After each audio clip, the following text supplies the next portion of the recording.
umuvugizi wa Leta Zunze Ubumwe za Amerika yagiranye ikiganiro n'itangazamakuru cya Repubulika ya Demokarasi ya Congo ku byerekeye M23 ndetse na leta ya Kinshasa. Et les deux parties ont accepté de traiter les causes profondes dans la déclaration de principe du 12 juillet. Impande ebyiri zihanganye ariyo M23 ndetse na leta ya Kinshasa bemeranyije kugaruka ku mbarutso gitera bagendeye ku byavuzwe tariki 12 z'ukwa karindwi, ainsi que l'intégration ou la réintégration des combattants du M23. harimo gushyirwa mu ngabo ababishaka bo mu mutwe wa M23. D'autres groupes concernant le fait que certains seront intégrés dans l'armée de la RDC et que d'autres seront intégrés dans une forme de gouvernement locaux. Kandi ko abandi bari mu yandi matsinda bashobora gushyirwa mu gisirikare cya leta ya Congo cyangwa mu gisirikare cya leta yihariye, kuvuga leta itari ya Kinshasa. Donc cela prend effectivement du temps. Gukora ibyo byose rero byose bitwara igihe. Qatar a joué ici un rôle énorme. Ku bijyanye n'amasezerano, akazi kanini ko kamaze gukorwa kandi igihugu cya Qatar cyabigizemo uruhare rugaragara. Que vous avez dit au début à propos d'être le visage de l'espoir, j'apprécie vraiment cela. Je l'apprécie énormément. Et partout où je rencontre des Congolais, que ce soit ici, en Europe ou ailleurs, ils disent la même chose. Umuvugizi wa Leta Zunze Ubumwe za Amerika avuga ku byo umunyamakuru yari yamubwiye mbere ko iyo bamubonye nk'abakongomani baba bafite icyizere cyangwa isura ye igaragaza icyizere ku bakongomani iyo hagiye kuba ibiganiro. Yavuze ati, ku byo wavuze kare ko isura yanjye igaragaza icyizere, ntabwo ari we gusa ubimbwiye kandi biranshimisha kubera ko aho mpuriye n'abakongomani yaba hano muri Europe cyangwa mu Burayi cyangwa hariho hose, bose babivuga gutyo. Cela. Ils se sont mis d'accord sur le processus de paix. Bemeranyije ku mugambi wo kugira ngo haboneke amahoro.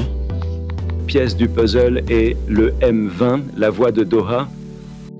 Ibintu bike bisigaye birimo mu byavugiwe i Doha. Des sujets spécifiques liés au Rwanda et à la CER. Hakaba harimo ingingo cyangwa impamvu zihariye zihura n'u Rwanda. Nk'uko mubizi, Rwanda a des préoccupations sécuritaires et l'accord parle de la neutralisation des FDR. Kuko mu byavugiwe i Doha ibigendanye n'u Rwanda, ruvuga ko rufite impungenge ku mutekano warwo, kandi no mu masezerano agomba kuba harimo ko umutwe wa FDLR ugomba kurandurwa. Nous avons donc créé un mécanisme pour nous assurer que cela se réalise. Nyuma y'icyo kiganiro kuri uyu munsi, Alliance Fleuve Congo Peuple Uni Digne Prospère yashyize hanze itangazo yo kubwira ibikubiye muri iri tangazo cyangwa iyi baruwa. Iyi baruwa itangira itya: Alliance Fleuve Congo AFC M23 yifuza kumenyesha isi ndetse n'abatuye isi ku bikorwa by'ubwicanyi bukomeje gukorwa n'ubutegetsi bw'i Kinshasa, bakomeza kwirengagiza igihe cyashyizweho cy'agahenge mu byavuye mu nama ishaka amahoro yabereye i Doha, bagomeza baburizamo ishyaka ndetse n'ubushake abategetsi bo mu karere ndetse n'ab'isi yose n'imbaraga bashyizemo kugira ngo bashakire umuti ndetse n'amahoro amakimbirane agaragara muri Repubulika ya Demokarasi ya Congo. Kuri iki cyumweru tariki 28 z'ukwa 9 2025,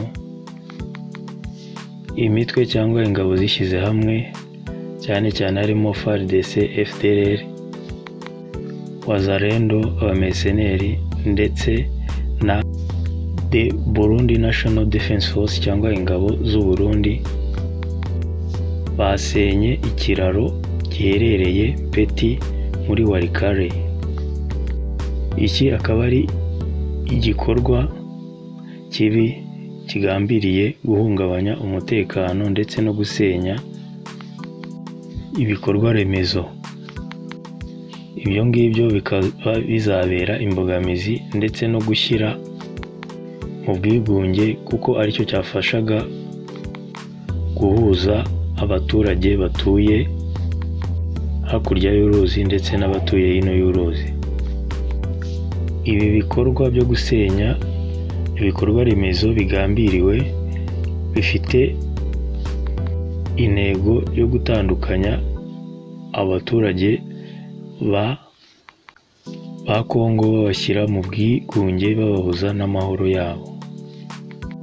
Akaba ari kuri iyo mpamvu AFC M23 ifata ibi bikorwa nk'ibyaha by'intambara bikorewe abantu, bigambiriye kwicisha inzara abantu ndetse no kubabuza agahenge. Akaba ari kuri iyo mpamvu duhamagarira isi yose kugira ngo ibe abatangabuhamya b'ibyo bikorwa by'ubunyamaswa. Ibyo bitero bikaba byagabwe bituruka ku cyicaro gikuru cya Uvira.